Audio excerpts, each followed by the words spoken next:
Chapter 16. Dear Caleb, I met a man today, and he helped me find my medicine. The deer was on his mind when he came to where he'd left the canoe. He looked out at the lake ahead of him. The wind had picked up a bit, still on his nose, and he would be lucky to make the other end by dark. For a moment, standing there looking at the water, he actually thought, I'm behind schedule, and then remembered he had no schedule. He was there to learn, to seek, to find, to know. It could happen here or over there or by going backward. There was no time requirement. He thought of the deer again, and the thought made him think of meat other than fish. He was suddenly hungry, and he decided to make camp at the portage and hunt for grouse or a rabbit to make a rice stew, something heavier than fish. He tied the canoe off to a tree high above the lake, pulled his packs up in the air, found firewood enough for the night, and though it was no longer cloudy, he stacked a pile of wood beneath the canoe to stay dry so he could start a fire if it did rain. Then he hunted. He put the quiver on his back, took the broadhead off the bow, and put it back in the quiver. And because he was taking small game, he pulled out a field point. They were sharp, but had curved shoulders to cause shock and a faster death than the cutting edge of a broadhead, and laid the arrow on the bow. He slipped into the woods. He was wearing tennis shoes and wished he had moccasins, but they would have to serve. The green grass kept his feet quiet enough. One step, another, slowly into the thick green. A yard, another yard, 10 yards. He didn't have to worry about getting lost because he kept the lake on his left, visible now and then through the leaves.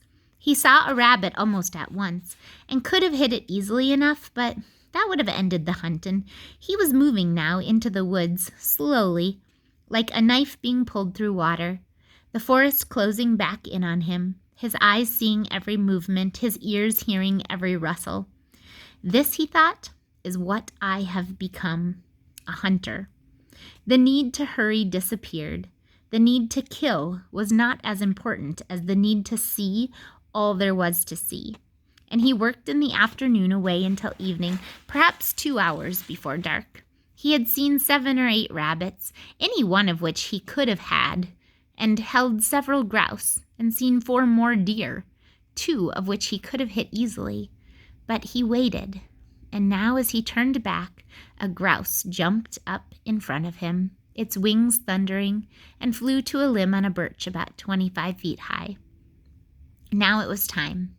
He raised the bow, drew the arrow back, looked down to the wooden shaft and felt where the arrow would hit, and released all in one clean, fluid motion. The arrow went where he was looking, took the grouse almost in the exact center of the body, drove it back off the limb, and it fell, flopping for a moment in the grass beneath the tree. Thank you, Brian whispered as it died. Thank you for the food. Thank you.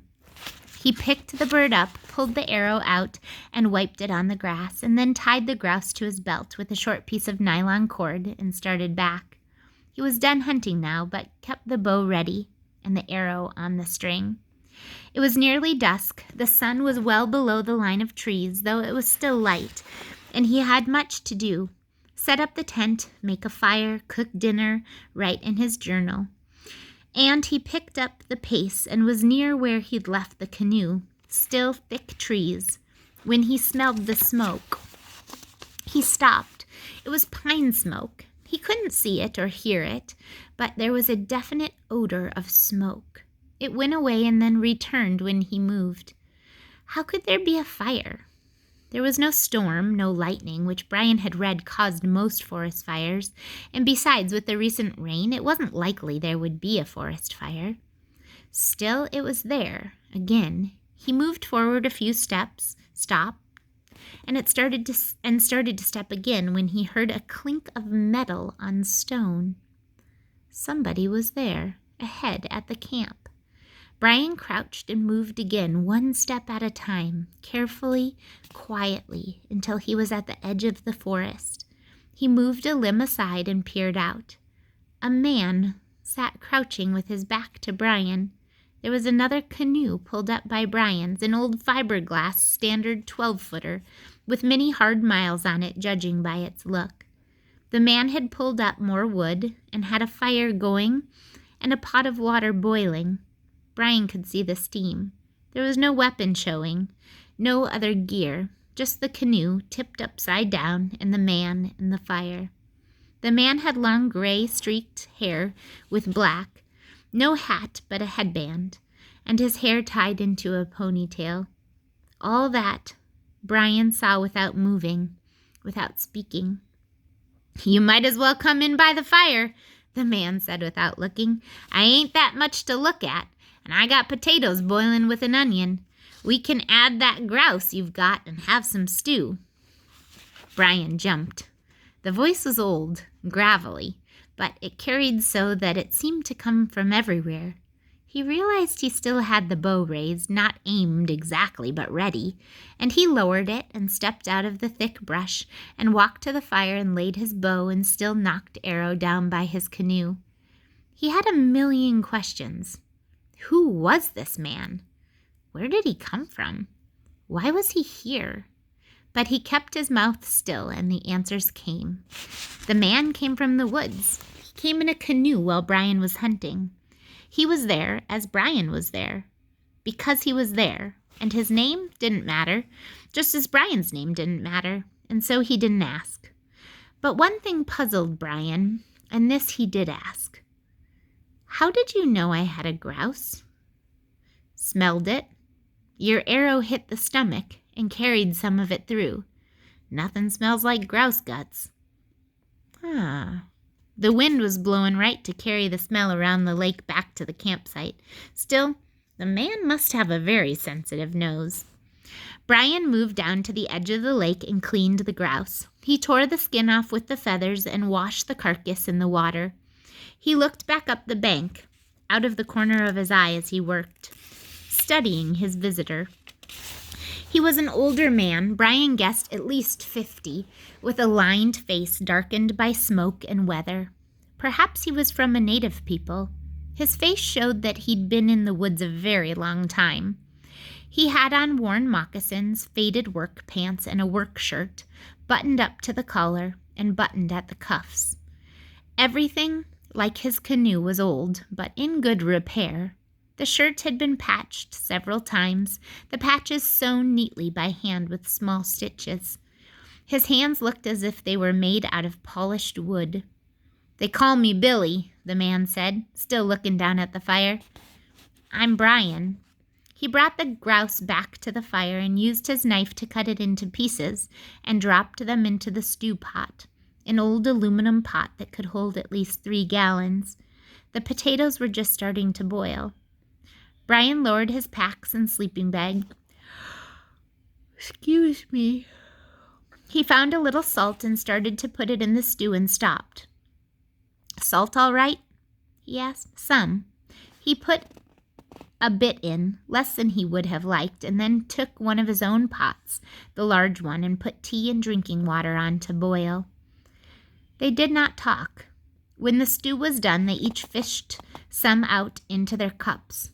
Billy had his own tin cup, old and not insulated, though the heat didn't seem to bother his mouth, and they ate until it was all gone, including the broth. Brian buried the grouse bones off in the woods, and they sat back and drank tea and watched the fire. It was dark now, the moon not up yet, and they were silent for a long time. Brian was lost in thought, surprised to find he was thinking idly of his mother and of Caleb.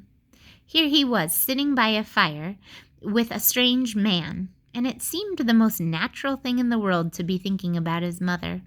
He wondered what she was doing. "You hunt the old way," Billy said. It wasn't a question, but a statement. "Pardon?" "With a bow. You hunt the old way. You don't use a gun." Brian shook his head. "I don't like 'em.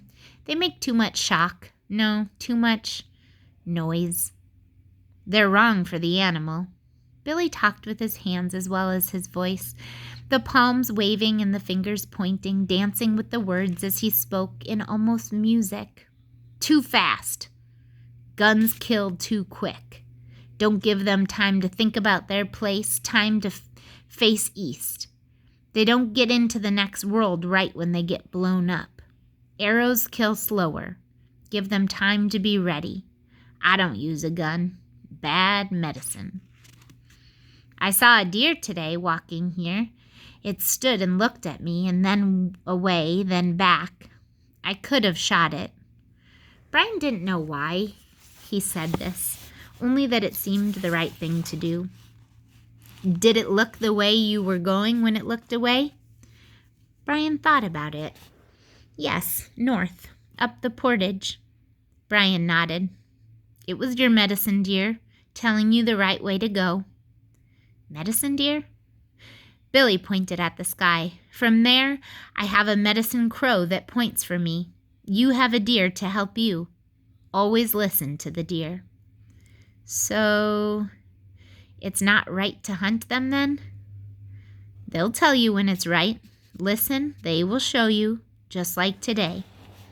Brian nodded, and they were silent again for a long time. Brian thought about the grouse and the rabbits he had almost shot, but they hadn't seemed the same.